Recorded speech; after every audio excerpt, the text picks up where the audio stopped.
So, kapiling natin ngayon ang ating isa pang lone kickboxer natin. Kilala niyo po siya, si Brother Ergy Bacquiadan. Brother Ergy, welcome to Sports Corner again.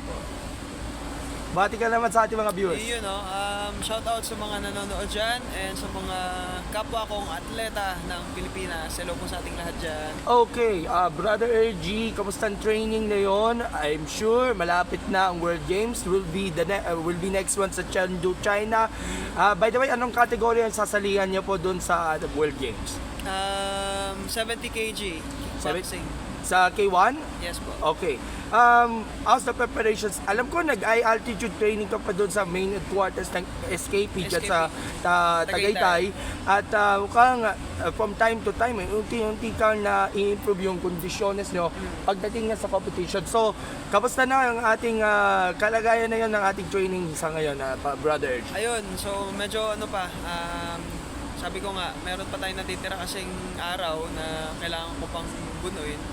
Although hindi ganun ka totally laban, pero talagang pwede na lumaban. I mean, may mga nangyari din kasi sa akin last month na mga problema, ganyan. So normal na yun naman siguro hindi lang sa akin, sa mga normal na mamamayan din na katulad ko na magkaroon ng ganun. So hindi ako training ng maayos. So, siyempre hindi naman 'yun hindi man consider 'yun as parang escape mo para hindi ka manalo. Pero sabi ko nga kay coach, hangga't mayroon pang natitirang araw, ubusan natin. Brother Ergy, kahit alam natin may share of struggles kayo sa training, lalo na sa pagbaba ng weight ninyo para at least may rating sa itinakdang cut nga para dito sa inyong category nga. Ano assurance ninyo, of course, na sa training ay kailangan pursigido ka at pagdating nga sa magiging competition ninyo, kasi mayroong mga ilang boxers na nakaharap mo before, tinitiyak pa ba natin na 100% ready ba si Brother Ergy? Yes sir, para sa akin 100% na makakuha tayo ng medal dito sa World Games. So sabi ko nga palagi na nung mga time na Olympics, so hindi ako napagbigyan ng pagkakataon na makakuha ng medal doon. So this time naman sana bigyan ni Lord yung momentum ko dito sa World Games. Speaking of Olympics, isang taon na simula noong nangyari nga yung Paris. Alam naman natin ang iniinatnan ninyong kampanya ninyo.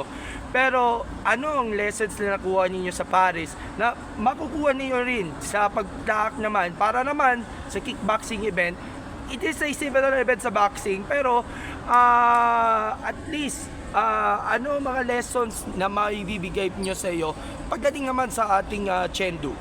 Yun, syempre alam naman natin na ibang level ang Olympics. So parang syempre andun na lahat ng malalakas, salang-sala na yung mga magagaling. So lahat ng mga class A na klase ng malalakas ay nandun na. Siyempre, na-expect ko talaga na nakakuha ako doon ng experience, hindi lang sa boxing, kung hindi, dala ko din yon dito sa Chengdu, dito sa magaganap na World Games, na babaunin ko yung experience na nakuha ko ng Olympics na this time, sa akin naman tong start na to. Lastly, of course, ang suporta ng mga kababayan natin Pinoy, and of course, ang suporta na rin ng both PSC under Chairman Pato Gregorio, POC under Chairman President Babol Tolentino, and SKP under President former Senator Francis Tolentino.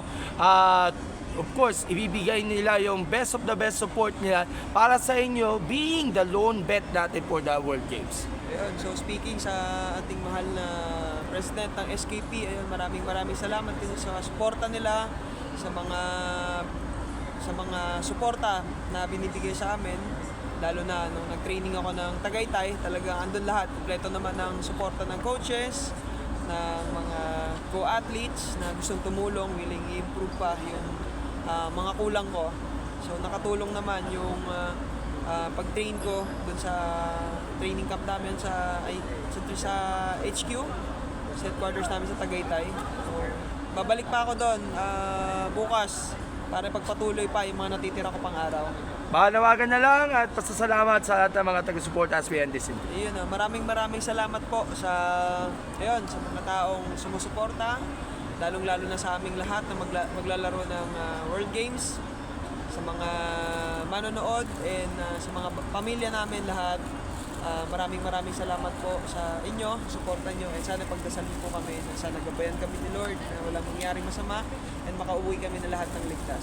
Thank you so much, Brother G. All the best. God bless and thank you. Thank you po, sir.